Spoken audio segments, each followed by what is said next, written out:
there is an element of the environment, it'll keep telling you that you're not working hard enough, and that's why you're behind. Or like if you're not doing something, you're doing something wrong, and that's why you're not getting to these stages. Yeah, but I think once you understand that, it's actually, it's more of a larger thing.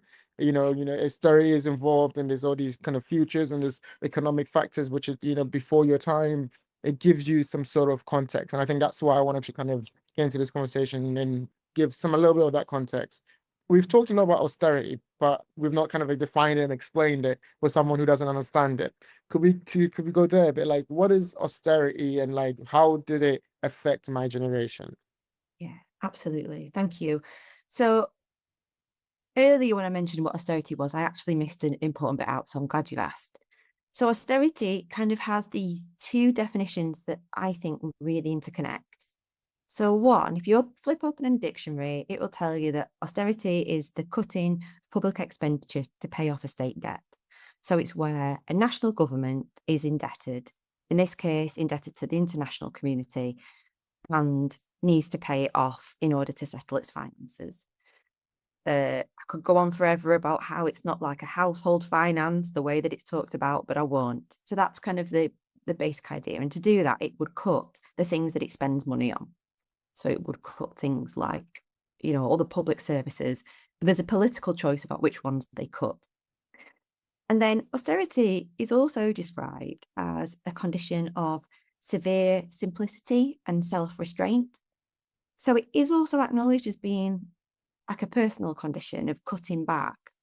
And the language of austerity, when it first began to be used, really kind of leaned on these wartime narratives about, all coming together for the good of a nation, coming together to make sure that that you're living within your means, that you can, that your government is getting by, that the food goes to those who need it, all these ideas, but actually they didn't really play out so well from the 2008 onwards, because that's not the reality we're facing.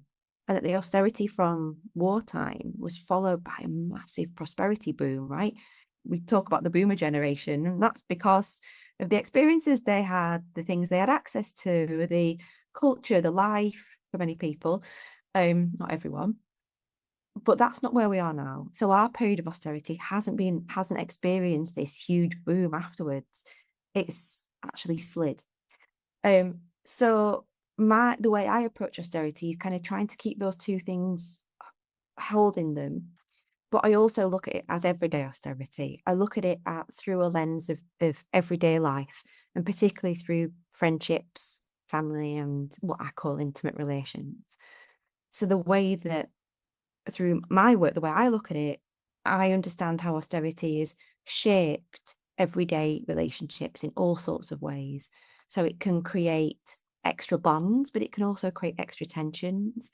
I mentioned before about intra-generational differences. So we see tensions emerging in friendships, tensions emerging between generations. And it also can impact the everyday things that someone can do and that they can afford about and dream. There's one effect that's often in the news that comes out a lot. It's called the lipstick effect. And that's the lipstick effect is where when people don't have access to as much resources, they still want to have little treats where they might buy a lipstick or perfume or something small. And I think while those narratives are really important to be in media, a recognition that this is a big thing impacting on someone's life, I don't think it really captures the whole breadth of it. I've seen people spending so much of their time and energy selling secondhand things to be able to afford to buy shoes for September for school. I've seen people getting up after feeding the kids after school, after possibly a long day at work, a long commute, and going out at 10 p.m. to go to the food aisle to see what's been reduced that day that can go in the sandwich boxes the next day. I think the things that we miss are the things that make up our everyday life, our relationships, the things we do, the people we care for. And austerity has, in my view, fundamentally reshaped those social elements in our lives. Does Yeah, that, I it mean, makes it without wanting makes to ask too much, does that ring true for you? absolutely, and I'm nodding my head because like it does really kind of go along with my kind of life experience. You know, obviously, I think we spoke about before. I come from a kind of very much working class background. I was born in Ghana. My family came in when I was 6 years old. So we came into an area which isn't kind of, affluent, and they very much kind of, like, difficult upbringing. And I always thought that was just normal. And so there was stuff you mentioned, and selling secondhand stuff to buy school clothes, or, going into the aisle and getting like cheaper stuff. I just thought that was normal until a little bit of that intergenerational kind of comparison. I got to a certain age and I looked at my friends were saying, no, we didn't do that. Obviously, they had different upbringing, and there were certain friends who had similar, but it was very much that, oh, okay, like there is a difference. And I like think when my parents came here, they came in search of more of a stable life, and so I was too young to understand the change. But as I got older, I realized what they were looking for was a more of a life with all these kind of things that would come easy. And I think austerity, or the idea of austerity, has been a language in my life for so long, but I've kind of attributed in the second sense, where it's like, stripping back discipline and all of these things because of just my environment. I had to do that. And so it's very much interesting to see that there is a trickle effect from economics into the personal, and you obviously the lipstick, you talk about the lipstick effect, or I remember it in the first conversation we had, we talked about choosing which fabric softener to get, or like all these different. Can you talk a little bit more about how it kind of affects on a more Yeah, personal level?